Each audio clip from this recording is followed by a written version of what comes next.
Our football empire is adding its first expansion club. Last season, Sunderland cracked the top half of the Premier League, which unlocked our first milestone, Belgium's Standard Liège.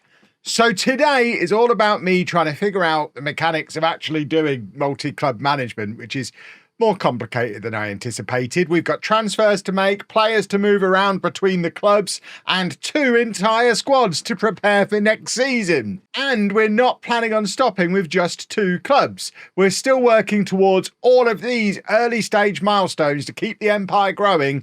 And to be honest, they're all achievable in this coming season if we get our summer transfers right. But before we get into that, I did just want to say a big thank you to everyone for all the support on this series so far. I know it's very different from my usual content, and it's scary for me as a creator to be doing something so different, especially with a less frequent release schedule. But to see the first couple of episodes getting enough views to make up for the lack of videos, and then some, does take a lot of the pressure off. So fingers crossed, you all keep enjoying the series and we can make it into something spectacular. Why not celebrate all of that by leaving a thumbs up on it, eh?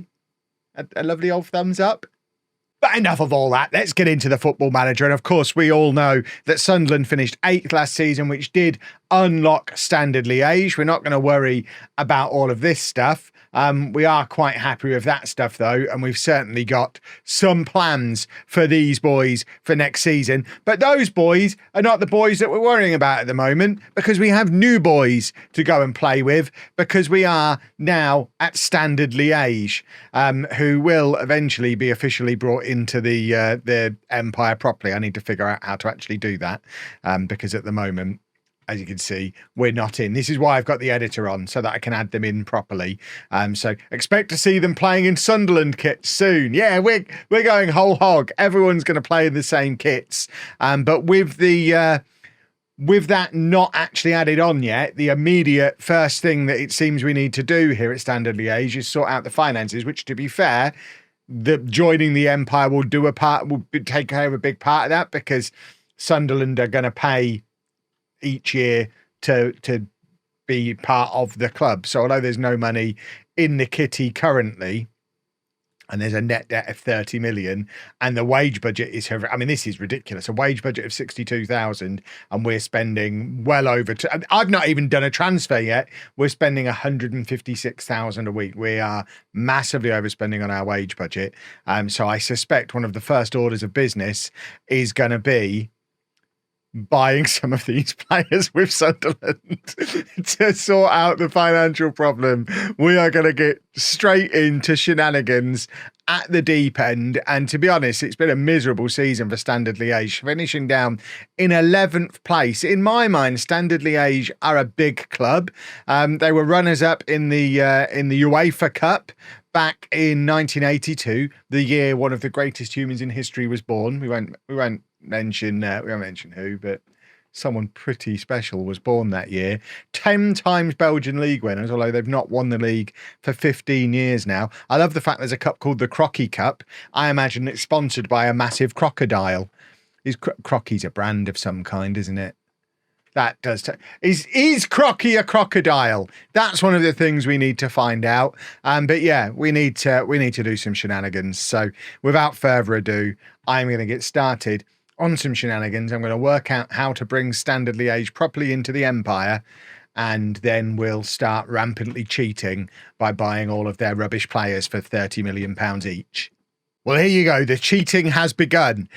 We have properly affiliated Standard Liège within the empire, and as part of it, Sunderland are going to pay a £10 million a year annual fee. It's the highest annual fee the game lets you pay, but we will be paying Standard Liège £10 million a year just to have them within our empire. And to be honest, a lot of it is so that we can hoover up as much young Belgian talent as possible. The plan for Standard Liège, as we saw in the Pentagon Challenge I've just played, Belgium is absolutely riddled with wonder kids. So the idea is Standard Liège buy up all the Belgian wonder kids, as well as obviously trying to produce their own. But any decent Belgian youngster, we try and get into Standard Liège, and then the best ones make the move to Sunderland when they're ready to come and play in the Premier League and play in the Champions League, and very much setting Standard Liège up to be a Sunderland feeder club, whilst also obviously trying to compete in Belgium as well. But I mean, that side of it, both parts of that are difficult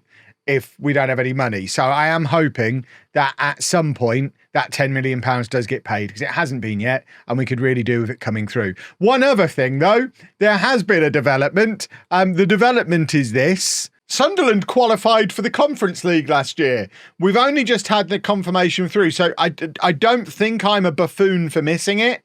I think it was to do with whoever's won the Champions League, because as you can see, the top 6 in the Premier League have all gone into the Champions League. So, God, did Spurs win? Oh, I want to play in Europe, but at what cost? No, so Spurs didn't win the Champions League. Did they win the Europa League? How are they? They've won the Europa League. So Spursy, win a proper competition. So Spurs are going to be in the Champions League, which means the top 6 go in, which means we, in 8th place, get a Conference League spot, which means, bring the milestones back up, we unlock a 3rd team. That team being Hamburg, as you can see. Already in Sunderland kits, because I have now figured out how to do the affiliate club thing. So our empire now does have 3 teams in it. Obviously also Hamburg 2 and Hamburg 3, who are still only affiliated with Hamburg. But yeah, Sunderland are also going to be paying Hamburg £10 million a year. We do need to monitor this and make sure we don't completely bankrupt Sunderland, but I figure the Premier League is richer than everywhere else. And with the Premier League being the one that's, with Sunderland kind of being the crown of the empire. Am I really going down this route? With the idea is we make Sunderland really good. So what we just explained we were looking to do with Standard Liège in Belgium, we're looking to do with Hamburg in Germany. And I know the comment section is going to give me all the you can't actually do this in Germany, Kev. We're playing a computer game. In the computer game you can do it. Goodness me. But yeah, we've got Hamburg in as well. Hamburg do actually have some money. They're not in the same kind of financial mess that Standard Liège were in, although they are also over their wage budget. And similarly to what's gone on at Standard Liège, Hamburg, very much a fallen giant. This is a team that in the past, I mean, they've literally won the Champions League. There's an argument you could make that Hamburg should be the main club of this group of 3, certainly historically the biggest of the 3, but they've fallen on hard times. Obviously, we've seen them relegated out of Bundesliga in recent years. They are back. They're wearing Sunderland kits. And yeah, I've now got to navigate my way around 3 clubs worth of transfer windows this summer. So I suppose I should get on with that. I feel like I'm going to get very confused very quickly. And it has occurred to me as well that now we have qualified for Europe, we also do open up the opportunity for us to complete some of our mid-game milestones this summer. So I should probably share with you what the mid-game milestones are. We still have one of the early game milestones to complete. We still haven't won a domestic cup, so we'd still like to win a domestic cup to finish off the early game milestones. But the mid-game milestones are these. And I guess the one we're specifically looking at is that bottom one, the first European trophy, because if we can win the Conference League with Sunderland, then we will unlock an Asian club. Also, if we qualify for the Champions League with any of our clubs, we unlock an African club. And as and when we win our first league title with any of these 3 clubs, or I guess any clubs we add further down the line, we unlock a South American club. So the mid-game is all about expanding into the rest of the world. We've already got 3 clubs in Europe. The next 3 should be getting us to other parts of the world. Because remember, the end game goal for all of this, we are trying to complete a pentagon in one season. We want to win all 5 of the continental trophies at the same time. You will notice there's no North American clubs for the mid-game. We're saving the MLS until the very end because, frankly, I don't want to manage there again, and I might just go to Mexico when the time comes anyway. But let's get established in the rest of the world before we have to make that kind of decision. And now for the transfers. So starting with Sunderland, and you can see straight away we do have our first piece of shenanigans business. William Mikkelbrenkis has been signed by Sunderland for £10 £10 million and immediately loaned back to Hamburg, who've immediately put him down into the Hamburg B team. We needed to get some money into Hamburg, so that was how we decided to do it. But we have done some normal person transfers as well, and we are very much. My transfer policy is like a Nottingham Forest Chelsea hybrid kind of thing at the moment. We're just trying to accumulate as many good young players with resale value as possible. I'm well aware that the assistant manager might not play some of these, but I figure if we collect together enough good young talent, we should be able to sell them on at a profit. I hope. We are spending a lot up front. We're not going to spend like this throughout the entire save. But we have signed Amari Hutchinson for £60 million. He comes in from Nottingham Forest. How much resale value are they going to have if I'm paying 60 million for them? Let's not worry about that. Arthur Vermeeren is in for £55 million from Leipzig. We really need to be buying them at that stage rather than this stage, don't we? We're a little club. We can't do that yet. Tom Roth is a 22-year-old German left back who actually, I mean, he's a long-term player who we actually plan to use. A 6'4" left back with loads of potential at his age. We're building a very good young team here at Sunderland. Anthony Malambo is in from Brentford for £37.5 million. He's been a regular starter for Brentford for 2 years. We have sold players to pay for all of this as well. Jacob Broom, who we brought in last season, has gone to Saint Etienne for £15 million. We make a slight profit on him. This is what I'm talking about. Didn't really use him, but made a slight profit on him. That's the kind of business we should be looking to do. And Nordi Mukiel has gone to Leeds because they offered an enormous amount of money for him, £54 million for a 29-year-old. I mean, it just felt like a bit of a no-brainer. So, yeah, we absolutely let him go. And then we continued the shenanigans. So, as you can see, Nathan Decat, who is a massively talented wonder kid, and we've done very well to bring him for £25 million. I mean, we found him when we were searching for young Belgian talent and decided, actually, you know what, he's coming straight into Sunderland, never mind Standard Liège. So he's come in for £25 million and will probably go straight into the team. We did another player from Hamburg, Omar Megid, is another one who's come in for Hamburg, from Hamburg and been loaned straight back as we try and get more money over to Hamburg.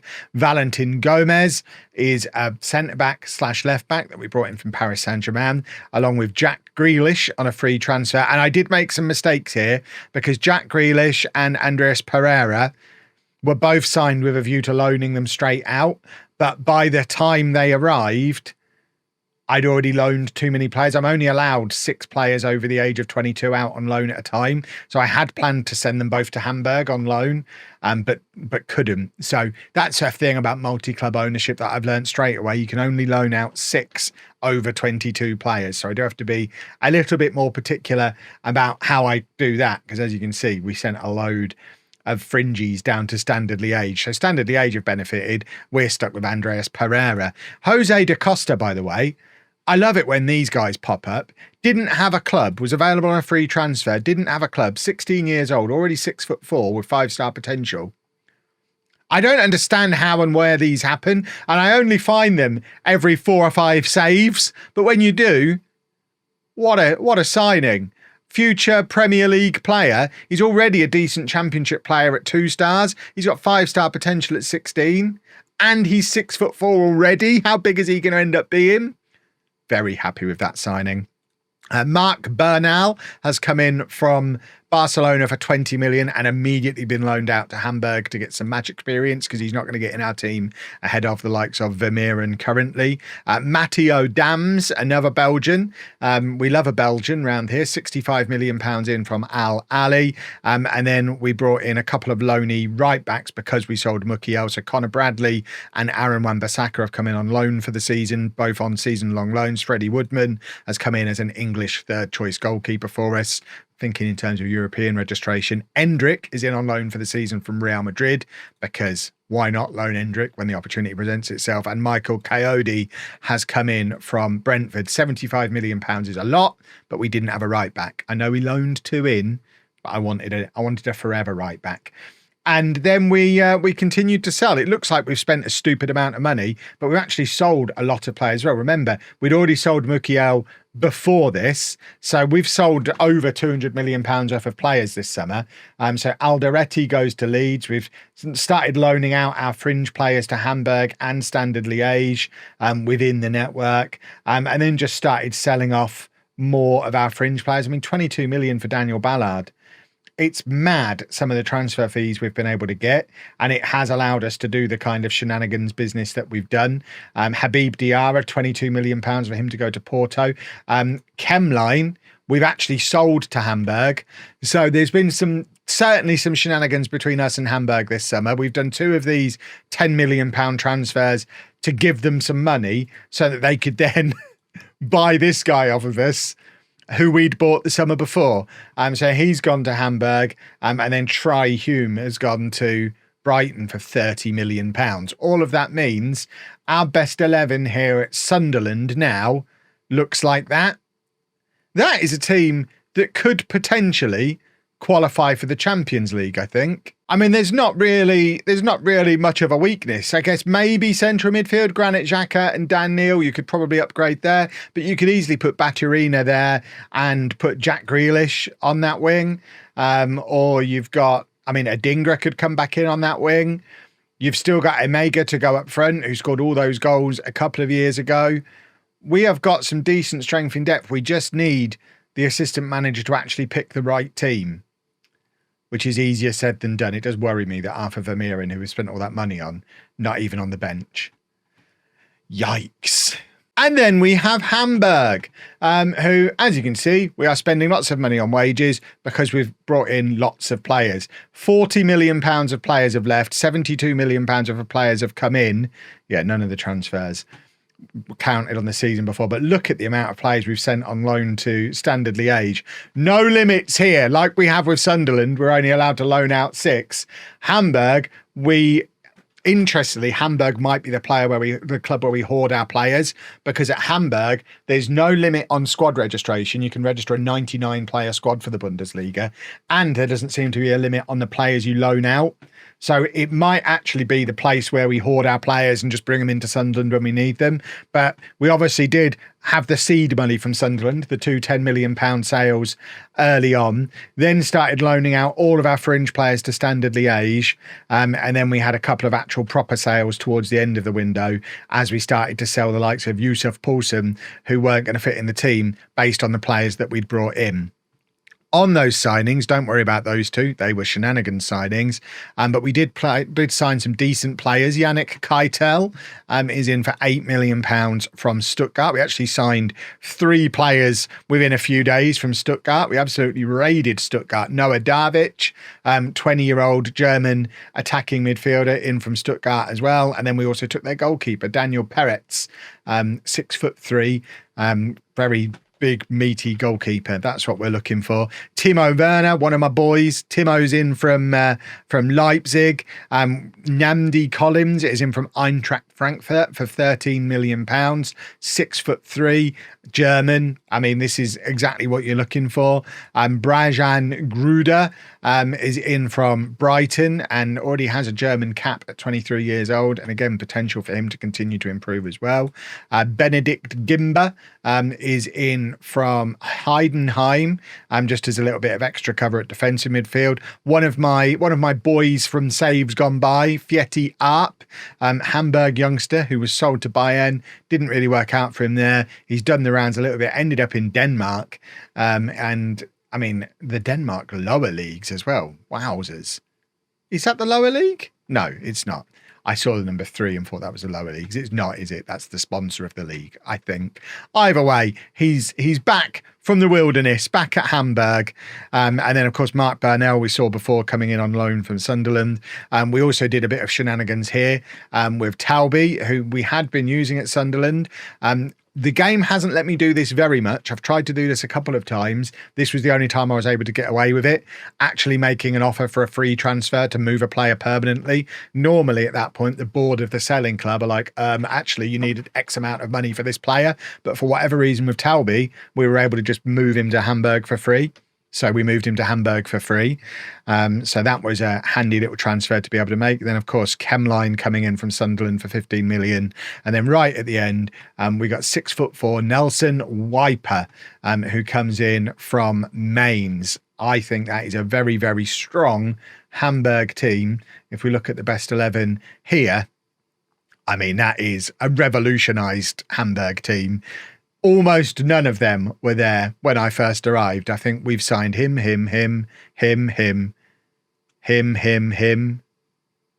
Very few were left over. And if we look at the media prediction for Hamburg now, still bottom half. Bayern Munich are going to be a problem, aren't they? I don't think we're going to win Bundesliga anytime soon, but we have not completely ruined the finances. We can, in fact, do that. And we're inside all of our budgets and we've still got money left. Financial shenanigans, boys and girls. And the biggest financial shenanigans of all have definitely come here at Standard Liège, where, if you remember, we originally had a wage budget of 56,000. Our wage budget is now 260,000, and we're over it with £9 million left in our transfer budget. We can't actually put any more into the wage budget. The board have said, no, hold on. It's 5 times bigger than it was 3 weeks ago. Please stop. But yeah, we've got loads of money in the bank and we've done it, believe it or not, through shenanigans. Obviously, you already know about the £10 million a year that's going to be coming from Sunderland. But we've, I mean, look at the amount of loans. There is an entire squad of players in on loan from between Sunderland and Hamburg. 4 Sunderland players, 8 Hamburg players in on loan. We were also able to sell a few bits and bobs here and there, but the £10 million that we got from Sunderland was a huge difference maker when it came to budgets. And as you can see, we were able to go out and spend some money as well. So we've brought in a few players that just fill gaps that we needed to fill as like permanent players. We've not started the master plan yet of bringing in young Belgian players that we can then mould and turn into Sunderland stars. This is very much phase 1 of the Standard Liège project. Use them as a dumping ground for all the players that we don't want.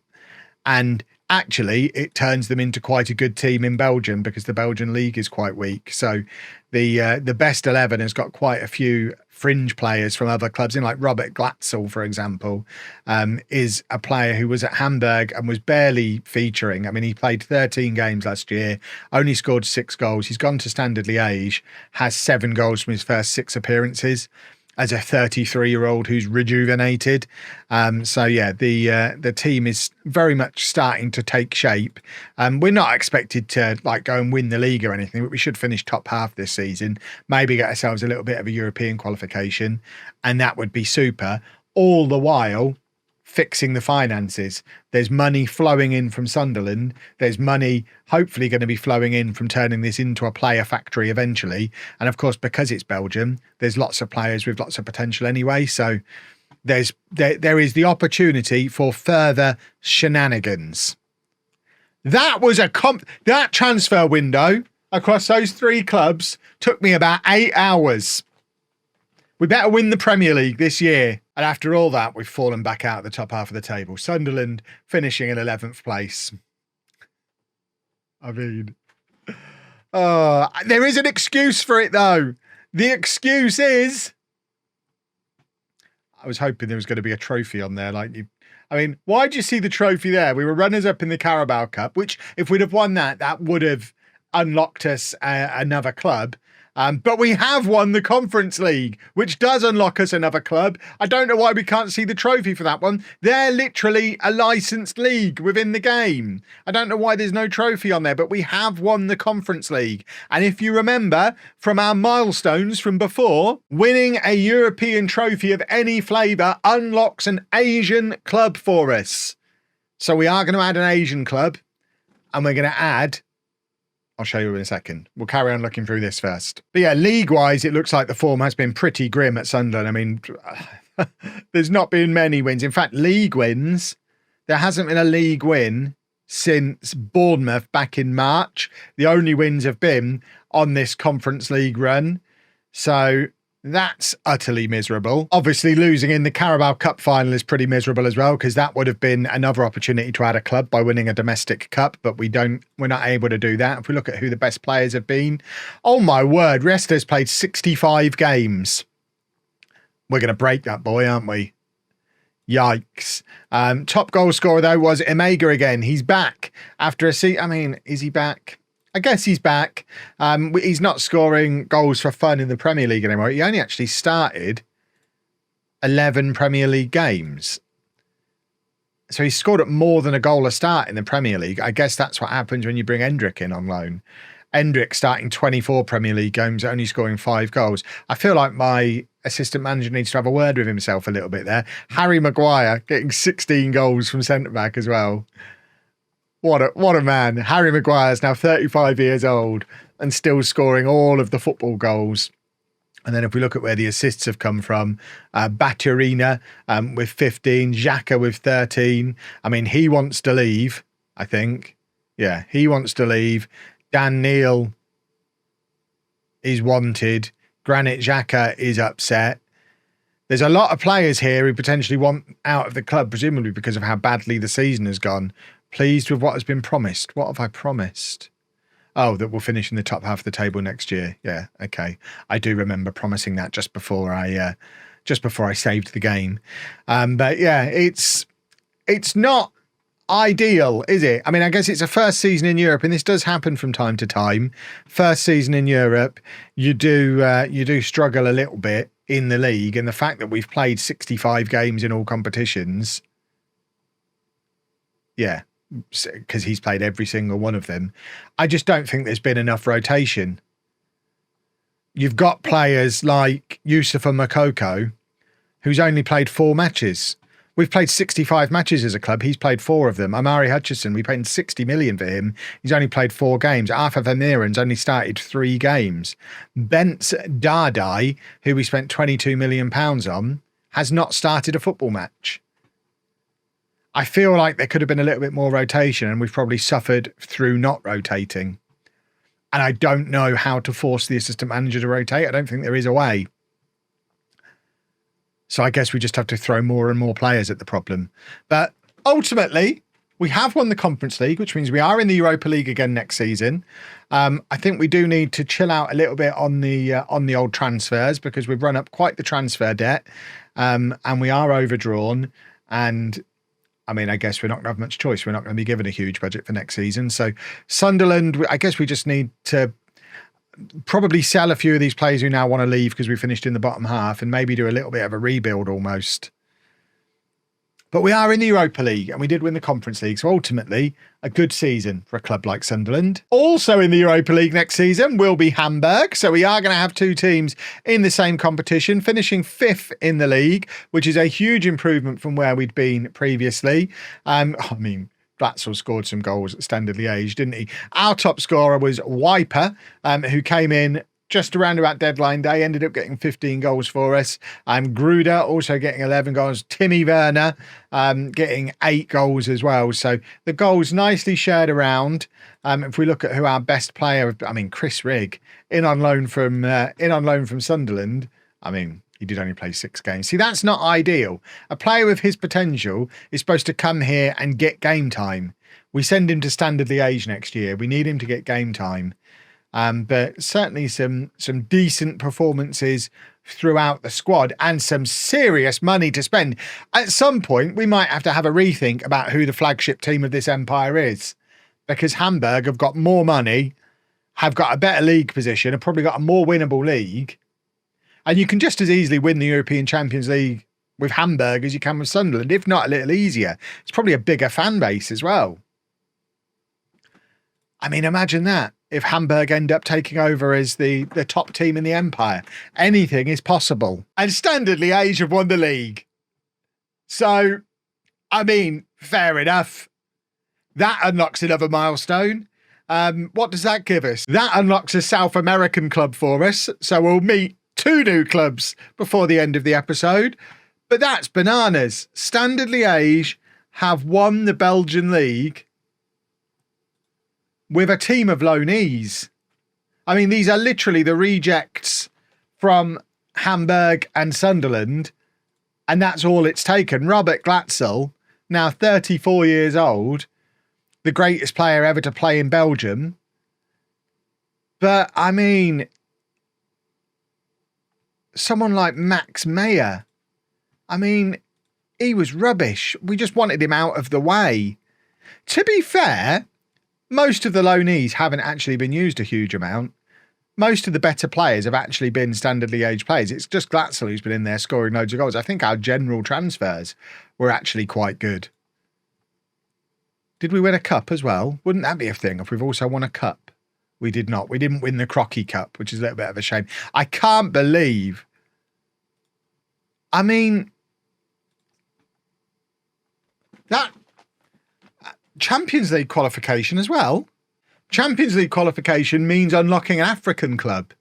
I'm going to hold fire on that in this video purely because I think we're going to... mainly, adding three clubs in one go seems bananas, but also... let's make sure we actually get into the Champions League proper, because I think, yeah, even winning the league in Belgium just gets you into a playoff. So if we win the playoff and get into the Champions League proper, then we will add an African team as well. I think that is the sensible course of action. But either way, there is money to throw around at Standard Liège as well. So fingers crossed we can start hoovering up some young Belgian talent. But I guess Sunderland being slightly disappointing in the league, but everything else has gone swimmingly. We've won the Belgian league. We've qualified for the Europa League with Hamburg. We've won the Conference League and qualified for the Europa League with Sunderland.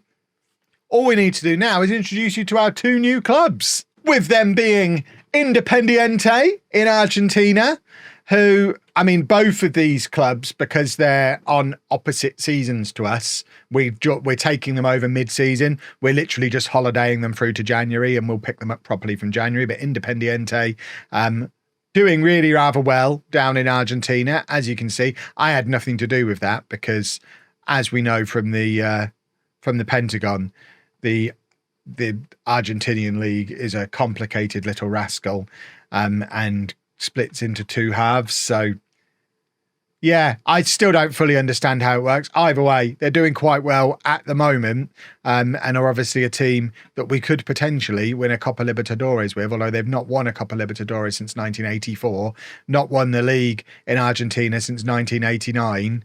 Although there's a chance that it happens this season, and I'll take it. We don't unlock a milestone for that. We've already won a league now. Are they in the Copa Libertadores? No. So we're not currently in the Copa Libertadores even, so we can't win that this year and make a head start on that. But there is money. There is good young Argentinian players, and obviously that's what we're doing this for. We want those good South American players, and Independiente do have quite the youth setup. So we're hoping to be able to bring through some very good young players that can then eventually find themselves in a Sunderland and or Hamburg shirt. And then in a similar vein, we have unlocked our Asian club, Urawa Red Diamonds in the J League, who are currently sat in 6th place. They are also not in the Champions League currently, and similar to all of the other clubs that we're picking, and we are kind of picking these teams deliberately with this in mind, they're a club who have been successful in the past, but are having a period now where they've maybe not been. So Urawa Red Diamonds have only won the J League once before, although they have won the Asian Champions League 4 times, most recently just a couple of years ago, have also finished 3rd in the Club World Cup before. So they have got some decent history. And obviously we want to ruin all their history by putting them in Sunderland shirts and bringing them into the Empire. But they've got a big stadium, lots of fans, excellent facilities, and exactly the same as what we've said with the Belgian team, the Argentinian team. We want the good young players that we can then bring over to Europe and fill up Sunderland and Hamburg with. That's the plan. I am a monster, but similar to Independiente, we're just going to put them on simulation mode for the rest of the season, and we'll just pick them up midway through the next episode. And we'll kind of, I guess, have to do both transfer windows now because 5 clubs, it's already breaking my brain. Oh, boys and girls, I don't know how I'm going to cope with 5 clubs, potentially a 6th as well. If Standard Liège get into the Champions League, we're going to have to add an African team as well. I may have bitten off more I can chew with this save. And on that note, it is worth pointing out that a normal one club transfer window takes me 2 or 3 hours to do. I've already mentioned this episode took an entire day and a bit for me to put together. I have no idea how long it's going to take me to do an episode that involves 5, potentially 6 clubs with transfer windows happening at different stages of the season. So it might be 2 or 3 days before you get another video. If Sports Interactive could sort me out with some Football Manager news in the next couple of days so I can drop a video on that and give myself a little bit of extra breathing space, that would be super. But yeah, I think the more complicated this gets and the further we get into this save, the more you are going to have to bear with me a little bit as I work out what I'm doing and get it all played, because it's breaking my brain already, but hopefully you are enjoying it. If you are, please make sure you leave a nice big thumbs up on there for me. Subscribe to the channel for more of this FM26 news, plus the return of Let's Plays when FM26 finally does come around as well. I've got some ideas for some other little one-off videos here and there too. So there's going to be plenty of content still coming your way over the next couple of weeks. So make sure you subscribe for all of that. And thank you very much for watching. I need to go and have a lie down.